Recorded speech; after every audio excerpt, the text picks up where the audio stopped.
Have you ever felt stuck?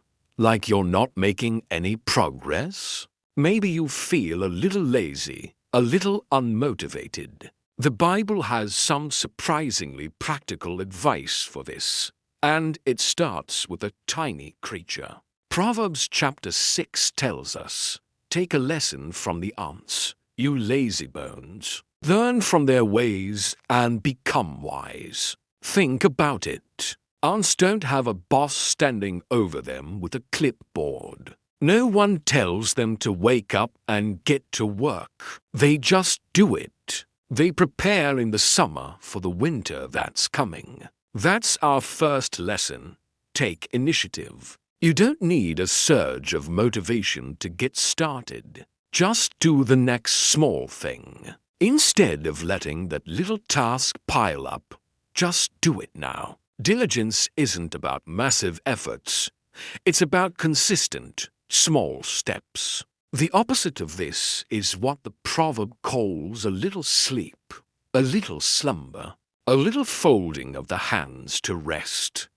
It sounds harmless, right? But the writer warns that this seemingly small laziness leads to poverty creeping up on you like a bandit. The antidote is simple but powerful. Turn your "I'll do it tomorrow" into "I'll do 5 minutes of it right now." Small daily disciplines build a strong life. But this chapter isn't just about laziness. It dives deeper into the heart, warning us about the things God hates. It talks about the worthless and wicked person whose defining trait is deceit. They use twisted words, wink with their eye, and signal with their feet. It's a picture of someone who uses manipulation, gossip, and exaggeration to get their way and cause division. The Bible's counsel is clear.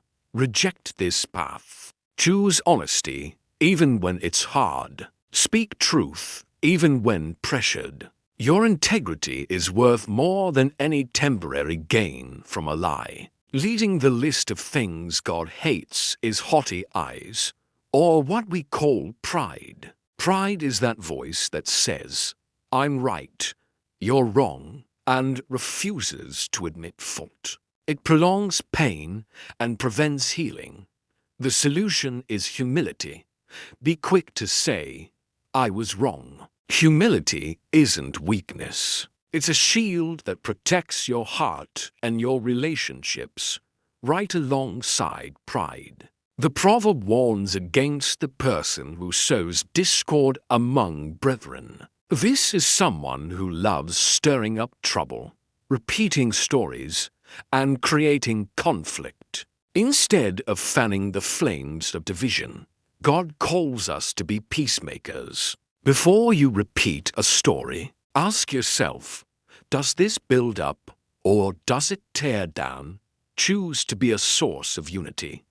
The chapter then gives a very graphic warning about another path of destruction, adultery. The writer says temptation begins with a look, with lusting after beauty in your heart. The advice is incredibly practical.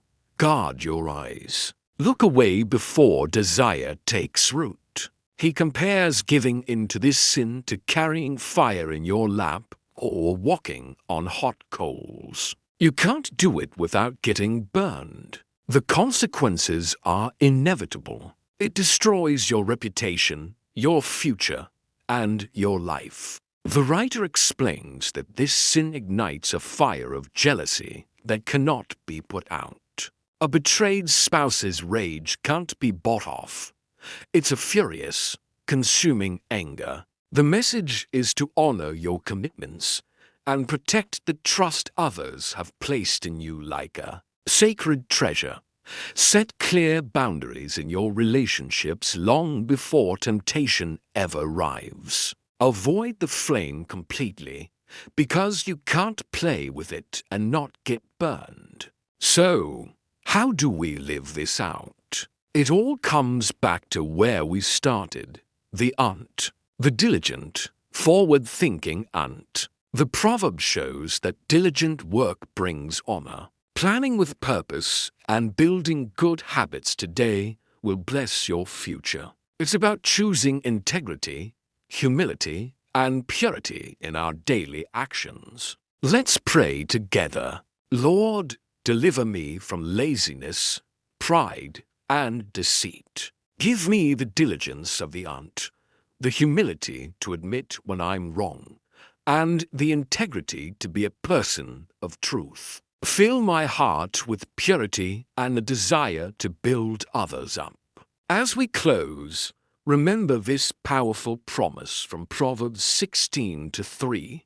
Commit your work to the Lord, and your plans will be established. When you align your daily efforts with God's heart, He will bring strength and purpose to your life. Thanks for watching. If this was helpful, please like and subscribe for more.